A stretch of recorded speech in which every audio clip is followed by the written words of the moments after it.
Hello, I'm Ingrid Willinge and welcome to Media Week. Ahead on the program today, Netflix sees some solid results as Australia and New Zealand subscribers help boost the numbers. Plus, MCN and 10 reveal its new team after the recent tie-up announcement.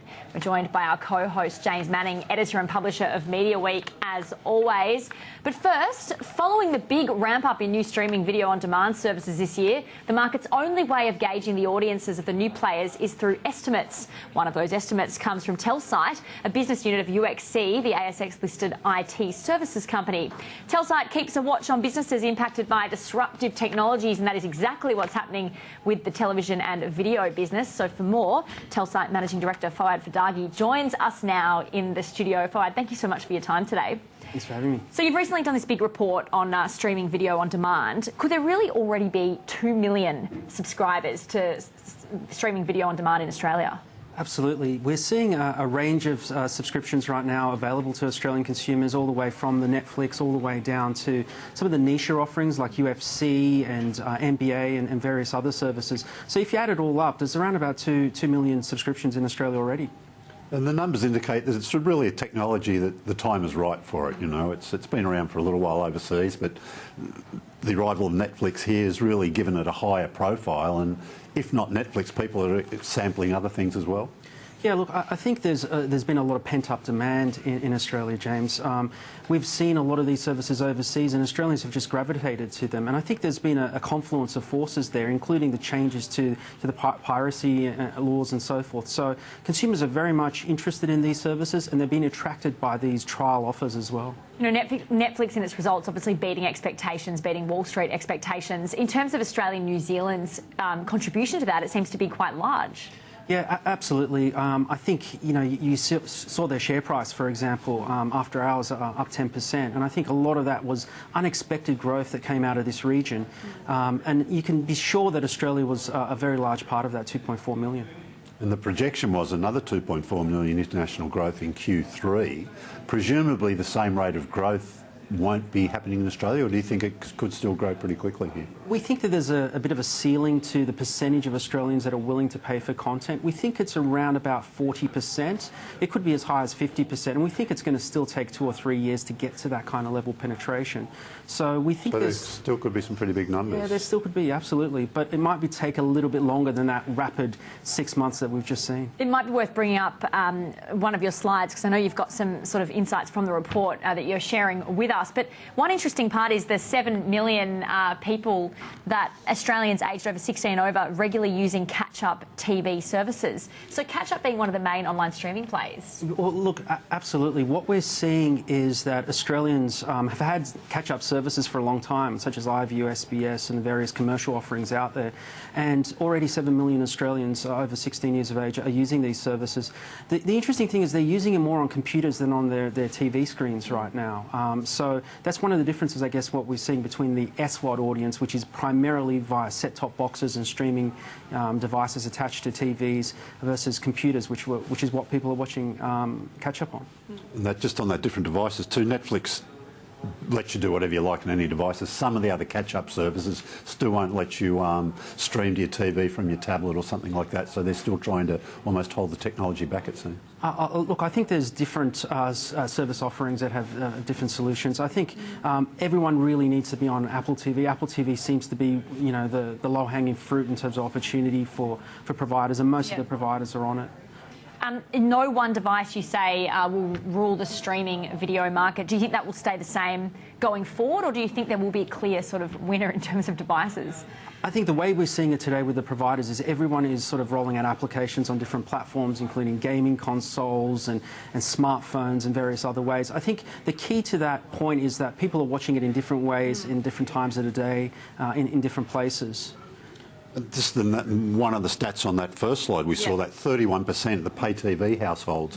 What are the ramifications there? Because I think you're indicating that figure's still growing. Yeah, look, could that be hurt though? It's an interesting one. I think the price drops that we saw earlier this year from Foxtel has driven the pay TV subscription number up as well. It's also been benefiting from, I guess, the changes in government policy and approaches to piracy and things like that. So I think we expect pay TV households to to exist within the SVOD space as well. It's a coexisting environment of different media platforms, and they're going to serve different purposes.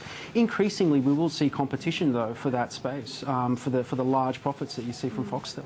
Telcos certainly play into it as well. I mean, there are huge partnerships going on with a lot of these companies and certain telcos. How important is that partnership? Oh, look, it's critical for the carriers. You know, the carriers are battling it out right now, trying to jostle before the NBN really reaches those 8 million households by 2020.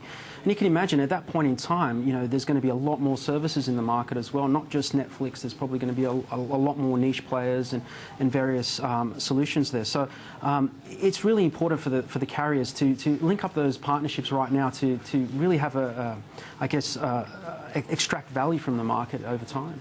It almost seems that you wonder if Fetch and Stan have missed that connection to the telcos, because you see some ads for Fetch and for Optus, and it's almost like a Netflix ad. But you realise the fine print, this is actually an ad for the telco. They're just piggybacking onto Netflix to try and get it to their customers. Yeah, it's an interesting environment. Everyone seems to be doing reasonably well. Foxtel seems to be adding subscriptions. Fetch has been growing through its increased retail partnerships as well, and having also Netflix on the platform no doubt has helped them. So it's really a growth phase for the industry as a whole right now. We might see some changes later on down the track when it comes to the exclusive content and fighting for that exclusive content and holding your customers. You know, in terms of a lot of the free trials that were offered, obviously, first up, have we seen a sort of conversion from people from the free trials into actually paying for these services? Yeah, absolutely. We see a fairly high rate of people converting, and especially these initial early adopters. Yep. So some of the providers have a longer period, so we're still waiting to see, for example, Presto, we're still waiting to see how many of those subscribers that are on the 6-month free plan convert. But yeah, so far it's been quite good. The interesting thing is when these companies measure a free subscribers or trial subscribers, it's really a reflection of those in the previous month that are likely to come on board. So it's very easy to then make some predictions around that if you have a sense of what the conversion rates are. I'm really interested too in the Netflix chart for broadband speed. They rank the major players. Yeah. Is that putting pressure on some of the telcos, do you think, to lift their game and make sure they don't appear too bad on that if there's going to be so many people using Netflix? It's such a big part of it, isn't it? Yeah, look, absolutely. But they've had years of overseas experience to try and get their heads around this before Netflix came to Australia. It would be, disastrous for them not to be prepared for that that change that's has come recently in the last few years. So, for instance, does it hurt Telstra being at the bottom of that chart at the moment? People look at that and go, well, I love Netflix, but Telstra's probably not my best option. Look, I think there's so many variables when it comes to internet connection speeds, down to where you live, the quality of your lines, the connection technology, whether you're on cable, DSL and so forth.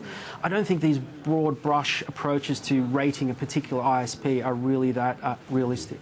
In terms of taking on streaming, how do we go versus places like the US? Obviously, we've had to play a bit of catch up because they were obviously doing it a lot before us with some of their networks, CBS, those sort of ones. You could catch up already online quite a few years ago. How are we going in catch up? Have we exponentially sort of grown compared to a slower growth? We are catching up now, but we still have probably a year and a half behind in terms of penetration. The interesting thing is there's a lot more services in the US, so the average subscriber has up to 3 subscriptions, whether it's HBO Go, Hulu Plus, and various other services, Showtime. Yeah. We haven't seen those services yet in Australia, but I would suggest that we might see some of these in the future. Ramifications too for the tech space here in televisions. I mean, with Netflix having all that 4K, ultra high D content, was that maybe going to motivate some people to finally look? Now if I can actually watch something if I get the good TV. Oh, look, absolutely. You just have to look at the offer that came out from Samsung just recently for their 4K screens and the free Netflix that they were, funding. So it has been a massive driver for people to upgrade their TV sets, I think. Just quickly on piracy as well, it's something we've spoken about on the show before, but in Australia we're some of the worst in terms of piracy. Have we seen any evidence so far, or is it too early to see if that's actually reducing in Australia? I would say that the evidence is there. If you look at the number of subscribers, we hit 2 million subscribers on SVOD. Catch-up seems to be growing. People are upgrading their broadband connections for SVOD, the big numbers from Netflix and so forth. I think consumers are definitely at least trying the right way, if you like, right now. And the future, you know, the Netflix projection seems to think they're going to go very well. Stan, some people thinking, look, Stan's going to be under a lot of pressure. You think, I mean, the good thing about if you're at Stan, you'd be thinking, well, look, if you get the content right, look at the numbers you can get. So is there sort of good news for them in what Netflix's success? I think there's good news for every provider because consumers typically have more than one provider, right? So in that marketplace, there's always going to be an opportunity to sell, you know, an additional service. So there's enough room in the market then for everybody, in your view? I think so. Right now, I think definitely there is, and there's probably room for even more players. Do they need to spend more on content, the local players? I mean, look, Netflix, what, absolutely. $5 billion, $6 billion content in 2016. It's hard to compete with that, isn't it? Yeah, I know, but do they need some more original content, maybe Stan or someone like that? Absolutely.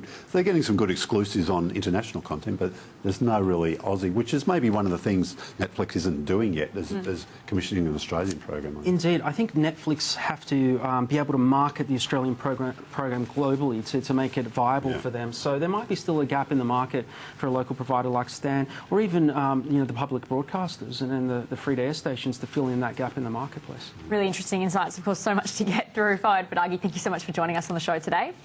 Telside Managing Director there. Well, we do have to take a quick break on Mediaweek. Coming up next, though, MCN revamps its team in the wake of the deal with 10, plus why 7 and 9 might be losing some ad share. Details next.